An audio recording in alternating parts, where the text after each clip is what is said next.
Welcome to Gun News in 5 minutes or less, where we will talk about events and happenings in the gun industry, ammunition pricing and so forth, politics related to firearms, personalities, new releases on the market, and anything else I can fit in. This is brought to you by Dr. Drake 63. We've been covering Ruger's acquisition of Marlin, trying to get you updated information on their plans. Chloe, what do you know about Marlin firearms? Just like the rest of us, Chloe has been watching and waiting patiently. Well, kind of. We do know that Ruger has moved the equipment into their plant in Mayodan, North Carolina, but these workers are currently not trained to use that equipment or produce the Marlin brand of firearms. That will take some time.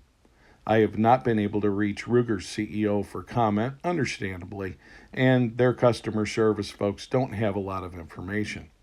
But here's what I think we can expect when they do come out. We're, of course, going to see the Marlin 336.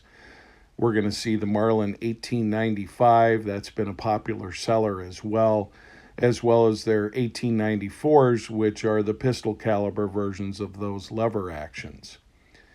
I don't know whether we'll see the Model 60 or not because it's a direct competitor with the 1022. Is it redundant?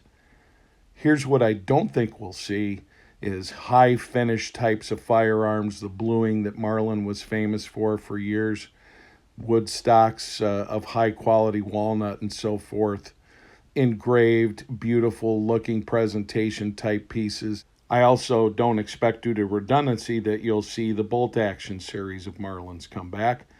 And I expect that the breadth of calibers offered for these firearms will be limited.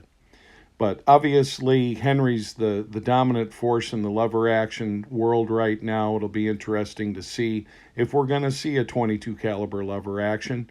And of course, with Remington going by the wayside, at least for now, we're not going to have near as much competition in the 22 firearm market that there used to be. If you go to Ruger's website, you can join a mailing list for email updates. There is a specific box to check for Marlin firearms, although I have not seen any updates as of yet. Well, these are certainly interesting times for the firearms industry here in the United States. You've got a number of iconic brands that are changing ownership, going through bankruptcy, things of that nature. With the Remington situation, you have a bankruptcy which resulted in their ammunition division being sold off to Federal. Are they going to resume manufacture of Remington firearms in any way, shape, or form at their plant in Ilion, New York? We've been covering that story and following it very closely. In addition, as also part of the Remington bankruptcy, Ruger, as is the subject of this video, has purchased the Marlin brand and the equipment, and we're going to have to see what that's going to turn into. You have CZ purchasing Colt, another iconic brand. So there's a lot of different moving parts right now, and if you throw that against the background of ammunition shortages, legislative moves on both the federal and the state level to restrict or limit what types of firearms can be used, and it all gets to be a big mix-up. It's quite the tangle at this point in time. What's going to happen? We don't know. It's very clear to me, though, that Ruger understands that lever-action firearms are a very positive option in the day and age where things like semi-automatic rifles like AR-15s, AKs, and things like that might become illegal to manufacture, much less possess.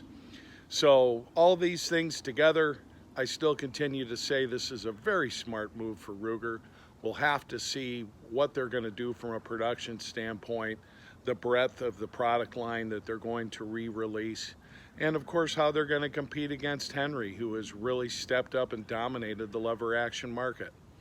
All of these things remain to be seen, and we'll continue to bring you these updates.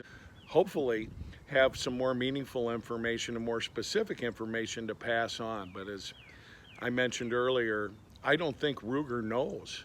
And I think the main reason they don't know is they're trying to keep up with their own firearms production at this point. And that's not the easiest thing to do given the backdrop of the current climate in the U.S. And this has been Gun News in 5 minutes or less. Please subscribe for updates.